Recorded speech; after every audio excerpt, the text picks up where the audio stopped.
What's up, tribe? How you guys doing? Go ahead and hit that subscribe button, and I hope you like this video. This is your review for Love and Marriage Huntsville Season 4, Episode 13. So, I'm gonna be honest with y'all. I feel like this whole episode was really overproduced. Like, I don't know. Put it in the comments if y'all feel like, if y'all understand what I'm saying, or y'all think I'm wrong or whatever, or if you think I'm right.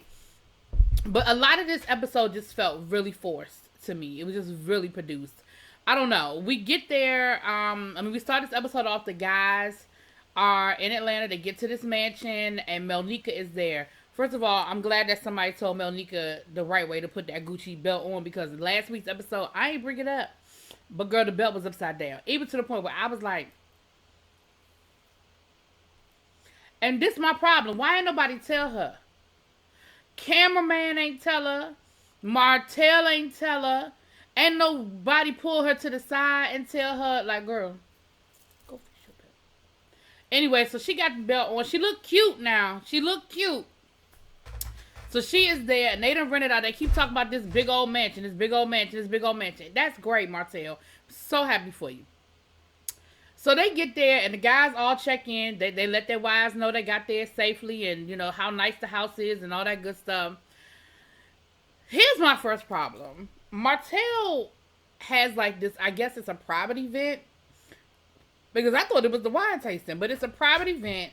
All the guys go up and get dressed, whatever. They all come down in their suits and stuff, and they walk into a room full of women. Martell, I get it, right? I get it. You are single now. I get it that you want to recreate this whole Atlanta trip because this was so scandalous. It turned into such a big issue. The whole moment went viral. Like, okay, I get it, girl. I'm sorry, not girl, Martell. I ain't calling you a girl, but I'm saying I get it. But I just think that was disrespectful to your friends. You have a group of friends that are married. You're single. I think it's disrespectful to your friends to have them walk into a room full of women at a trip, an away trip, with the history of everything that we know now. I feel like that was disrespectful. I didn't think it was funny. I didn't think it was cute. But the guys handled it. You know, they handled it in stride. You know, they had some food and stuff there. And they did like this private tasting, you know, where the ladies, you know, gave feedback on the wine. And everybody liked the wine. Nobody said they didn't like the wine. Of course, what they gonna say? And then they were asking about marketing strategies and, you know, what you would want to look for, what type of commercial would be cute or whatever. And everybody kind of kept it cute. I felt like Lewis went a little bit, talking about something. You would come in the house, open up this bottle, then the legs just open. Listen, I feel like this whole episode, Lewis was talking about sex. This whole episode was him talking about sex. How he is sexually frustrated. He is sexually frustrated. And then he mentioned that he is sexually frustrated. Listen, I get it that you want a guy's trip, and that's what guys talk about. Women talk about the stuff. They talk about what's going on in their relationship, and guys talk about what they talk about. So I'm not even tripping that you had the conversation with your boys about the fact that things are just, you know, not too, you know, a little rough in the bedroom. Okay, I mean, and y'all, you know, I get that. But how many times you gonna say it? How many times are we gonna discuss it? How many times is it gonna come up?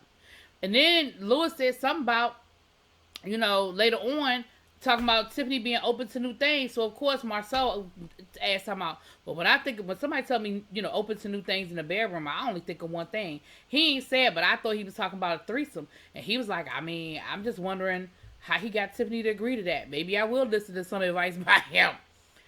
But not if you're talking about being frustrated. That can't be what you're talking about new in the bedroom. You know what I mean? Anyway, moving on.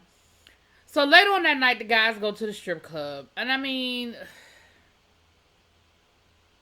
it looked real boring. It was so different. If y'all go back to season 1 and y'all at Maurice's bachelor party and they go to the strip club, it is so different. Like, Marceau act like he was on his phone. He act like he was scared to look up. He was scared to make eye contact. He was going to be like Medusa and turn into a pillar, you know, turn into stone. Maurice was there because, you know, Maurice, he alright. He ain't going to get in trouble. Lewis was acting like he ain't see nothing. They was smoking a cigar. He was like this. It looked boring. Like, it looked like nobody had a good time except for Martell and Maurice. And Martell looked like he was trying too hard. Talking to one of the strippers, talking about something, so that's going to be mine tonight. And he leaning over to Maurice, talking about something. Yeah, Um, that might be baby number 6 right there.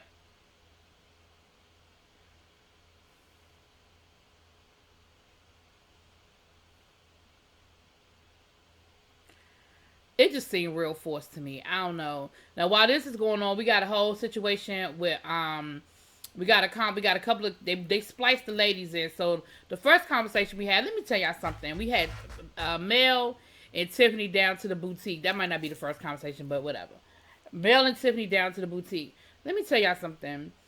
I loved how Melody handled this conversation with Tiffany because, again, I feel like Tiffany is searching and holding on and trying her best to find a storyline. So she's talking about Lewis and how she doesn't feel like he values her and how he doesn't respect the fact that she's a strong black woman and how, he doesn't he doesn't support her or whatever.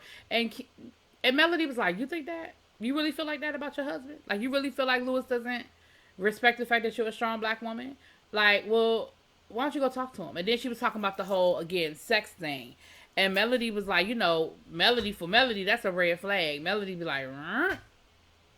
And then, of course, she brought up, I mean, he's down in Atlanta with the guys. I mean, I hope there's no problems like before. And Melody gave her that look like, girl. She said, "Listen, if you feel like Lewis has an issue, ask him. If you feel like Lewis isn't respecting you, talk to him. As far as y'all spending time together and intimate," she said, "y'all are still newlyweds. Y'all need to figure that out." And I just love the fact that, I love the fact that Melody didn't entertain it like, "Girl, for real? Oh, well, with me and Martell, She was just like, "Girl, look, if you think it's a problem, you need to go handle it. You need to talk to him. Y'all need to have a conversation about it. Like, just, it's no need." I mean, like, as a friend, I'd be here to listen. Because she was talking about how she's glad she took Melody with her down to Utah because she don't feel like Lewis would have been able to give her the emotional support that she needed. And Melody was like, "You don't think so? Really?" And I love the fact that she just did not buy into the whole, because I feel like she's really trying to, again, in my opinion, she's trying to create this storyline, and she's really kind of put Lewis in a bad light. And I don't know. I feel like Melody was being a good friend in that moment. I really appreciated that conversation, Mel. Then we have Letitia and Kimmy down to black. And again, it's the same old. Letitia, Kimmy worried. She said, "I ain't gonna lie, make me feel some kind of way in light of how things went the last time. All the guys was together and they went down to, Atlanta. It just make me feel some kind of way." And Letitia was like, "Yeah, because, so many people are just,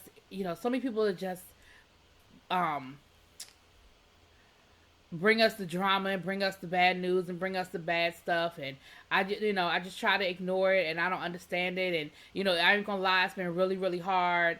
But finally got to a space where I'm okay. And I don't have to really entertain it or whatever." She said, "And until somebody calls me or until I see something, I'm just not gonna worry about it. And so basically what you're saying is, until you see for yourself, you see some, a picture of not just his back, but a picture of Marcel's face, until you see boom, then you're not gonna entertain it." And listen, let me tell you something. If you like it, I love it. And I'm not about to sit here and tell you that you shouldn't feel that way. Because I've said this before and I'm going to continue to say this until something happens.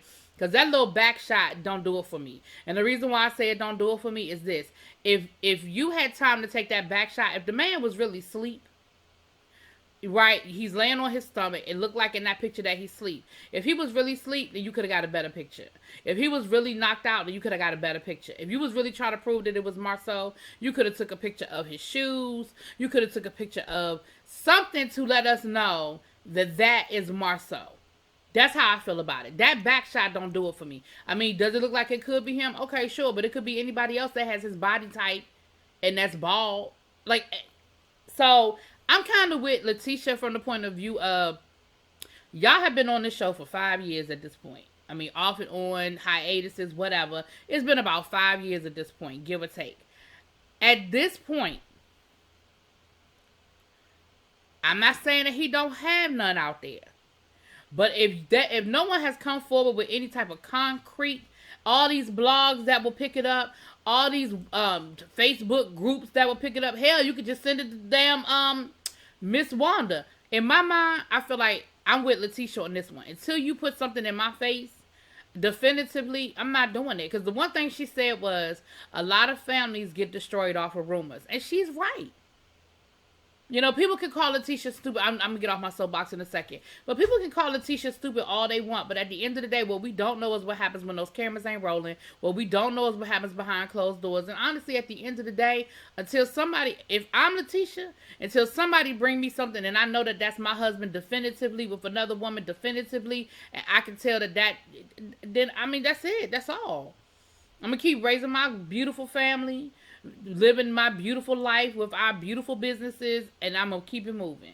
And I'm sorry, that's just how I feel about that. Moving on, I went way left with that. But anyway, so back down to the Atlanta, they get up the next morning and they're talking, and you know, the guys are telling Martell how proud they am of him, that, you know, he's kind of getting himself back, he's getting back in a good space, you know,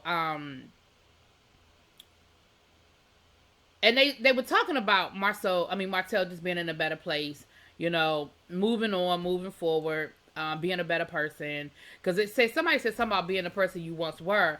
And Marcel was like, nah, you don't want to get back to who you used to be. You want to be better than who you used to be. You want to move forward and be a better person, you know. And once again, he tried to get Martell, you know, to accept some responsibility, and he just wouldn't. And he said something about, well, you know, I'm done with Melody. She just got a cold heart, blah, blah, blah. And I'm like, why do you keep starting at the end instead of starting at the beginning? Melody has a cold heart because you made Melody a cold-hearted person towards you.